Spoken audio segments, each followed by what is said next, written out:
other aspect is getting involved. I mean, Okay. ha- yeah. So, So so how are, yes, involvement. Involvement has a lot of facets, I think, that we all need to consider, because as much as we want to be an ally for someone, we need to be aware also of our own comfortability and our own. Um, I don't want to get in over my head and cause more harm than good. So to come in and try to be an ally for someone in a space that would be out of my comfort zone may not be very helpful. So just to be aware of that, but to come alongside someone and to the point where you're both comfortable, I think is a good space to be in.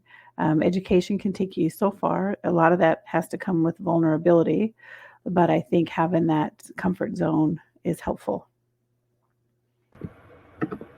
So I think there is a space for that, for our individual for sure? comfort zone. I know you didn't. I know. I was I talking did not about hear what you said, but being my best ally. I need to stay in a space that I'm comfortable in. Because if we're both mhm. feeling that vulnerability or that outsidedness, then I could potentially do more harm than good. Yeah. So that's kind of where I was talking. Yeah, I mean, and part of that I think is managing that, probably not always Yeah, with us, like with me, right? Like that might be some discomfort or whatever that you can, process or work through, not with me. Sometimes I think you and I, we have a very unique relationship. Like we're able to kind of like do that. But yeah, I mean, I think part of trying not to burden the other with those sorts of emotions or feelings or whatever, can just be a right. way again of trying to be an ally with someone. One of But the I still wouldn't want to accept an invitation with you to go someplace where I'm not myself comfortable. That's what I'm talking about. So I mm, wouldn't want, because then I would be burdening you, not with just my own discomfort, but uh, for sure that, but we'd both be in this space where we're both like, okay, what are we doing here? What are we, whatever, maybe in that negative space that we shouldn't be in, but we may, mhm, because we all have those areas where we're not comfortable. So for me right. to be uncomfortable in a situation, I want to go with you where you're confident enough that you can bring me with you and be my ally. I want to go with you or to be bring you in places where I can certainly be your ally and feel confident, because I think if I Mhm. don't feel confident in that space, I don't have any influence. Well, and So how do you gain confidence or comfort? you have to do it in baby steps, I think.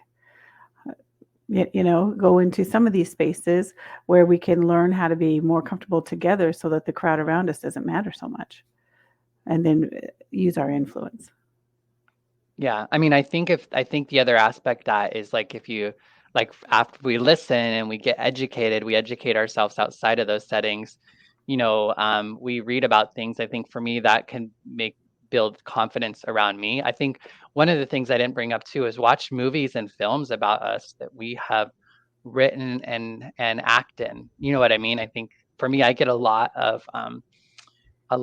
from that. Even as a trans person, I watched The Good Doctor, and there was a trans kid who was in that show and was one of the patients, and just hearing like there was a grandma and there was Mm. parents and there was the medical community, medical folks, and there was all these different experiences and emotions and feelings, and the trans and the young girl as well, and her experience as well, and you kind of get a little bit of insight into kind of all the different points of view. So I think oftentimes documentaries or even some TV shows that cover the issue well, can be ways to kind of get a little bit more insight too. The reason why I kept asking about like because I think that we should, and good morning to you too, Sarah.